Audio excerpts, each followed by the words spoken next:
이번 강의는 미러리스 카메라입니다. 우리가 앞에서 뭐 DSLR, RFC 뭐 이런 카메라에 대한 구조적인 특징이나 뭐 이런 사항들을 간단하게 알아봤는데요. 미러리스 카메라도 우리가 뭐 이미지 센서 크기 설명할 때라든가 이럴 때 미러리스에 대한 내용을 잠깐 얘기를 했기 때문에 뭐 그 이상 그 이하도 아닌 그런 카메라지만 요즘 뭐 다른 강의 시간에도 제가 누차 말씀드렸듯이 이 디지털 카메라의 대세가 된 카메라가 미러리스다라는 생각이 들 정도로 많은 분들이 미러리스 카메라를 찾고 있고 사용하고 있습니다. 그러니까 근데 그렇게 사용하는 유저들 대부분은 그 뭐 전문적인 사진가라기보다는 그 아마추어라고 얘기할 수도 없고, 그러니까 사진에 살짝 흥미를 갖고, 그러니까 간단하게 말씀드리면 과거의 그런 컴팩트 카메라의 그 시장을 미러리스가 다 차지하고 있다라고 할 정도로 일반 분들이 이 미러리스 카메라를 많이 선호한다라고 얘기할 수가 있어요. 이 스마트폰이 활성화되면서 이 사진 카메라 시장이 그 컴팩트 카메라, 우리가 일반적으로 얘기한 조그맣고 가지고 다니기 쉽고 사용하기도 쉬운 이런 형태의 컴팩트 카메라가 필름 카메라부터 뭐 이렇게 디지털 카메라까지 쭉 명맥을 이어오고 카메라를 만드는 메이커들의 주 수입원이 그쪽이었어요. 뭐 전문가용 카메라는 그 사용하는 사람들의 그런 한계가 있기 때문에 그렇게 수요가 막 폭발적으로 많지는 않은 거고, 일반 분들을 대상으로 하는 그런 판매가 실질적으로 얘네들한테 수입이 됐었는데, 이 스마트폰이 워낙 하이 퀄리티의 이 카메라 시스템을 장착하고 나오면서부터 이 컴팩트 카메라 시장이 거의 그 아사 직전까지 갔고, 그것 때문에 문을 닫아야 될 처지에 놓였다는 그런 뉴스들이 종종 들리고 있고요. 올림푸스 카메라는 이런 와중에 그 80 몇 년 동안 해왔던 카메라 그 사업을 접어버렸지 않습니까? 그런데 요즘 그런 시장의 일부분을 미러리스가 자리를 잡아가고 있다라는 거를 제가, 물론 이건 뭐 정확한 거 아닌데 제가 주변에서 봤던 그 경우로 보니까 그렇더라는 얘기죠. 저한테 간단하게 카메라 사용법이나 이런 거를 배우려고 오시는 분들이 대부분 이런 미러리스 카메라를 주 기종으로 다 들고 옵니다. 보통 한 90% 이상은 다 미러리스 같아요. 그 정도로 근데 그분들은 뭐 사진을 전문적으로 하려고 했던 그런 분들은 아니고, 사진을 좀 남들보다 좀 더 조금 잘 찍고 싶고 카메라 같은 카메라로 찍고 싶었을 때 선택한 게 그런 미러리스 카메라였거든요. 그러니까 아직까지는 사진 시장에서 전문가 집단한테는 그렇게 많은 그 선택을 받지 못하는 게 이 미러리스 카메라 같습니다. 근데 저도 그 서브 카메라로 미러리스 카메라를 쓰고 있는데 굉장히 뭐라고 그래야 되죠? 일단 가벼워서 좋아요. 제가 RFC 카메라 설명할 때도 얘기했지만 이 구조가 반사경 SLR 카메라보다 구조가 간단하다 보니까 카메라 자체가 굉장히 소프트화되고, 그러다 보니까 가볍고, 그래서 휴대하기 좋고 해서 부담 없이 들고 다니기 딱 좋으니까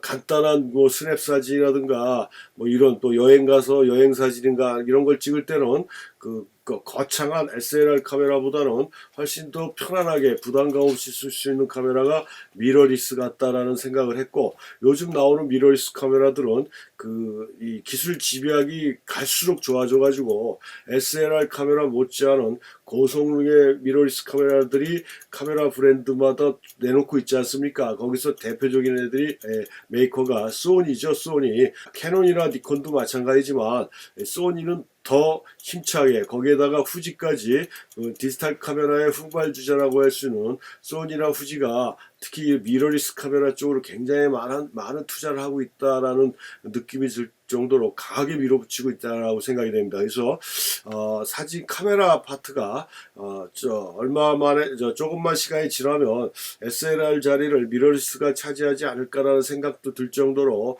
이 미러리스의 카메라 메이커들이 상당히 많은 투자를 하고 있다라는 점이 이 카메라가 가지고 있는 특징이고요. 미러리스라는 게 왜 미러리스라고 그랬습니까? 우리가 일반 반사식 카메라의 구조를 보면 이 간단하게 뭐 이렇게 여러 가지 써 있는 거 신경 쓰지 마시고요.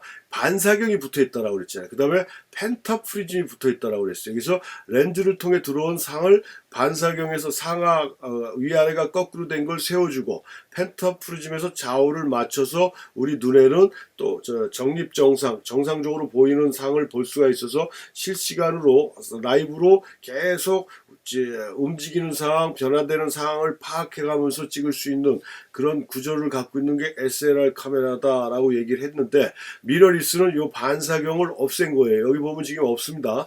반사경이 없어서 반사경 유리가 없다. 그래서 카메라의 명칭이 미러리스가 된 겁니다. 그래 반사경이 없다 보니까 뭡니까? 펜타프리즘도 없죠. 펜타프리즘도 없고 렌즈를 통해 들어온 이미지를 이미지 센서에 저장을 시키는데 그 상하 좌우 전환되는 것 뭐 디지털 카메라 SLR 카메라나 똑같다라고 볼 수가 있어요. 그 보는 창만 없을 뿐이지. 그래서 LCD 쪽으로 많이 보고 파인더라고 해서 라이브 뷰파인더라고 이렇게 써있지만 실질적으로 라이브 뷰파인더로 되어 있는 건 우리가 지난 시간에 뭐 후지 카메라 같이 거리계 연동식 구조로 되어 있는 건 라이브 뷰파인더라고 볼 수가 있어요. 근데 그런 라이브 뷰파인더가 없는 이 LCD나 아니면 파인더 창이 있지만 앞에 창이 뚫려 있지 않은 이런 것들은 대부분 뭡니까? 살짝 순간적인 녹화를 해서 우리 LCD에 보여주는 거거든요. 그러니까 라이브라고 할 수는 없습니다. 그게 SLR하고 이 미러리스의 차이예요.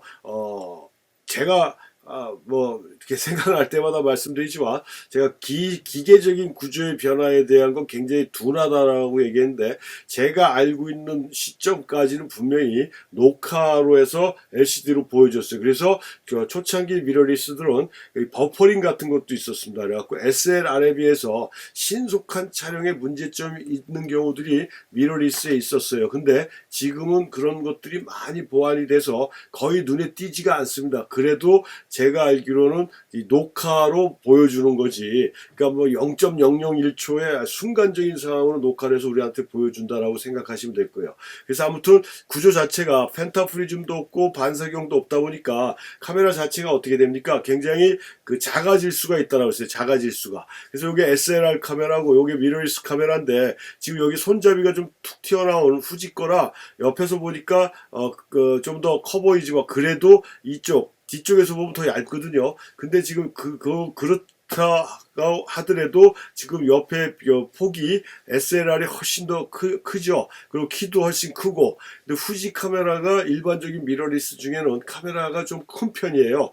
제가 보기에는 좀 큰 편인데 작은 것도 있긴 하지만 제가 갖고 있는 건 약간 좀 SLR 규모 정도는 안 되더라도 약간 큰 편이거든요. 그래도 SLR 카메라보다 카메라 자체가 굉장히 작아서 뭐 RFC 때도 말씀드렸고 좀 전에도 말씀드렸지만 일단 휴대하기가 편리하다라는 점, 그 다음에 교환 렌즈나 이런 것도 SLR 못지않게 많은 교환 렌즈나 액세서리들이 있어요. 그래서 지금은 SLR 카메라, DSLR 카메라에 비해서 떨어지는 게 없다라고 보시면 됩니다. 떨어지는 게.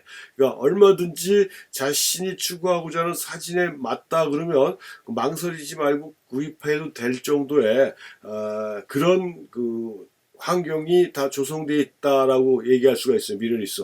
아직까지도 보급형 미러리스들은 렌즈 교환이 안 되는 그냥 콤팩트 카메라 같은 형태로 되어 있는 그런 미러리스들도 있긴 하지만 이 프로페셔널용으로 나오는 이런 미러리스들은 렌즈 교환이 되는 그런 카메라들도 상당히 많이 보급되고 있다. 그리고 다양한 액세서리나 다양한 교환 렌즈까지도 다 가지고 있다라는 게 이 미러리스 자체가 카메라의 요즘 지금 현재 현황이다라고 이렇게 볼 수가 있습니다. 그래서 미러리스는 여기처럼 지금 이게 지금 소니 건데요. 소니 알파 시리즈인 것 같은데 요 뷰파인더가 있긴 하지만 요 앞면에 파인더 창이 뚫려 있지 않아요. 그걸 그래서 전자식으로 이렇게 우리가 보는 것이다라고 보시면 돼요. 라이브로 보는 게 아니라. 그래서 대부분 화면을 그러니까 대부분의 미러리스 카메라가 이렇게 파인더 창이 있어요. 액세서리로. 실질적으로 뷰파인더하고 얘로 보는 거하고 큰 차이는 없습니다. 그러니까 이걸로 보는 게 어떤 면에서 좀 더 시원하죠. 일로 보면 좀 더 답답하게 느껴집니다. SL하고 좀 틀리기 때문에. 그렇지만 이 라이브 뷰창이 뚫려 있는 것들, 거리기 연도식 구조를 갖고 있는 미러리스는 파인더로 봤을 때는 훨씬 더 환하게 시원하게 보일 수도 있다라는 그런 또 차이점도 있어요. 그래서 이것도 위에서 본 장면이지만 굉장히 소프트하지 않습니까? 그래서 가벼워 보이고요. 그래서 이 미러리스 카메라의 또 하나의 제가 개인적으로 느낀 단점은요. 바디 자체가 워낙 렌즈 자체는 작아지지를 않았어요. 일반적으로 SLR 카메라에 쓰는 렌즈하고 거의 뭐 큰 차이 없이 조금 작긴 하지만 거의 큰 차이 없는 구조를 갖고 있고 크기를 갖고 있어요. 그래서 렌즈는 굉장히 커졌는데 바디가 작다 보니까 뭐라 그러죠? 그 안정감이 좀 떨어져요. 카메라를 이렇게 들었을 때 안정감이 좀 떨어지고 약간 불안한 느낌도 들고, 그래서 카메라 파지법도 설명해 드렸지만 왼손에 카메라 바디를 올려놓고 오른손에 바디의 오른쪽이나 셔터 버튼을 잡고 이렇게 찍어야 되는데 밀착을 시켜서. 근데 이 미러리스는 LCD가 뷰파인더 창 역할을 하다 보니까 너무 이렇게 당겨서 볼 수가 없다라는 얘기고요. 그래서 몸에서 좀 떨어뜨려서 보다 보니까 왼손으로 받쳐서 찍을 수 있는 그런 자세가 제대로 안 나올 수가 있어서 미러리스 카메라 쓰시는 분들은 이렇게 양쪽 바디 양쪽을 이렇게 잡고 보는 경우들이 또 일반적으로 많아요. 그렇게 되다 보면 바디가 작으면 어쩔 수 없이 그렇게 잡는 경우들이 있게 되거든요. 그러다 보면 촬영 자세도 굉장히 불안하고 혹시 떨어뜨렸을 때 이 카메라에 대한 그 충격이나 이런 것도 굉장히 심할 수가 있고요. 그래서 그런 면들이 렌즈에 비해서 바디가 작은 게 여러 가지 면에서 좀 약간 불안한 요소들이 상당히 많다는 걸 저 개인적으로 좀 느꼈습니다. 그래서 제가 지금 사용하는 미러리스 카메라는 후지 건데 후지 미러리스는 그런 면에서는 SLR하고 그렇게 큰 차이가 없어서 제가 그래서 선택을 했거든요.